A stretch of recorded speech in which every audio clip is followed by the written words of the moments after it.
Mikhail Gorbachev es un abogado y político ruso que sirvió como secretario general del Partido Comunista de la Unión Soviética entre marzo de 1985 y agosto de 1991. Gorbachev no fue elegido por voto directo popular, sino por el Congreso de Diputados del Pueblo de la Unión Soviética, en unos comicios en el que fue el único candidato.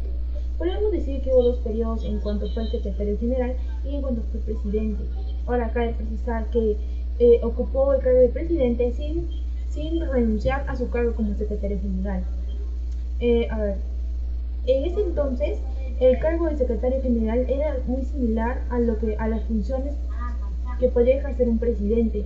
Meramente el presidente en ese momento, fue el presidente del Presidium del Soviet Supremo de la Unión Soviética, tenía funciones simbólicas y decorativas.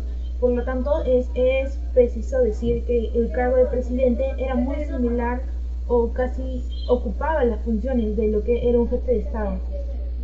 Impulsó la glasnost y la perestroika, introdujo elecciones libres en las que se podía participar varios candidatos.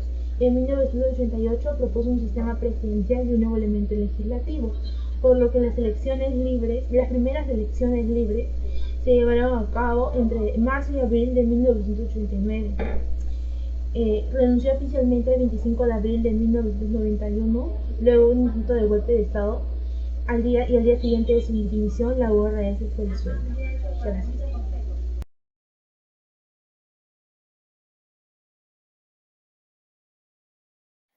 Continuando. Contexto social y político previo y durante el gobierno de Mikhail Gorbachev. Previo al gobierno de Mikhail Gorbachev, la URSS quedó devastada tras el fallecimiento de Stalin, con graves problemas económicos y una desestabilización política y social. En 1885, Mikhail Gorbachev fue elegido secretario general. El 15 de marzo de 1990, el Congreso eligió como presidente de la URSS a Mikhail Gorbachev. La elección fue gracias a los votos democráticos. Con la llegada de Mikhail Gorbachev a la presidencia de la URSS, él anunció el proceso de democratización, conocido como perestroika, que significa la reestructuración, y glasnost, que significa transparencia. Su objetivo final fue establecer una democracia en la URSS.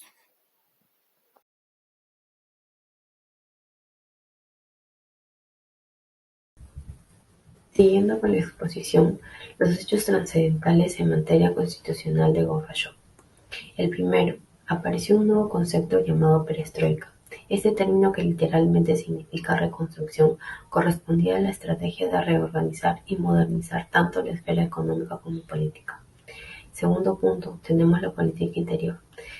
La perestroika trajo consigo el nuevo concepto que fue glasnost, que es decir, la transparencia y la libertad de expresión. Con esta medida, Gorbachev deseaba dar más libertad al pueblo. Se liberó presos políticos y se permitieron las manifestaciones de protestas en las calles. Como tercer punto tenemos la política exterior. Es la política internacional, que fue la principal doctrina de la mejora de las relaciones con los países capitalistas de Occidente y el desarme nuclear. Tenemos otro punto, que es el desarme nuclear. Entre el 30 y 31 de julio de 1991 en Moscú, Mikhail Gorbachev y su homólogo estadounidense Ronald Reagan firmaron el Tratado de Reducción de Armas. Otro punto, tenemos el fin de la campaña soviética en Afganistán. Mikhail Gorbachev cambió la política de la URSS en cuanto a Afganistán. En febrero de 1986 anunció la elaboración de un programa de retirada de tropas soviéticas del país. Y como último punto tenemos la caída del muro de Berlín, que con Gorbachev en el poder la URSS proclamó que no habría injerencia en los asuntos internos de otros estados, incluidos los países del Pacto de Varsovia. Gracias.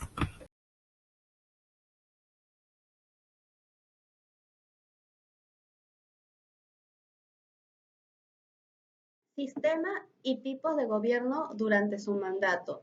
Mikhail Gorbachev fue el jefe del Estado de la URSS entre los años 1985 y 1991.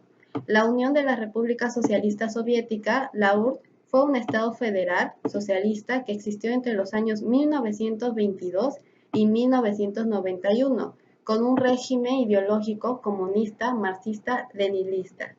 Estaba conformado por 15 repúblicas diferentes: Armenia, Lituania, Estonia, Rusia, Ucrania, entre otras. En el gobierno de Gorbachov se establecieron diferentes reformas tanto en materia económica como política.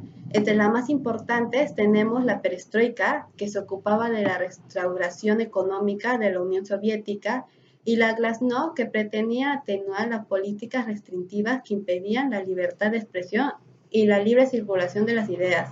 Estas reformas, entre otras cosas, como la carrera armamentista de la Guerra Fría, la guerra de Afganistán, fueron las causas que pusieron fin a su gobierno, como de la desintegración de la URSS.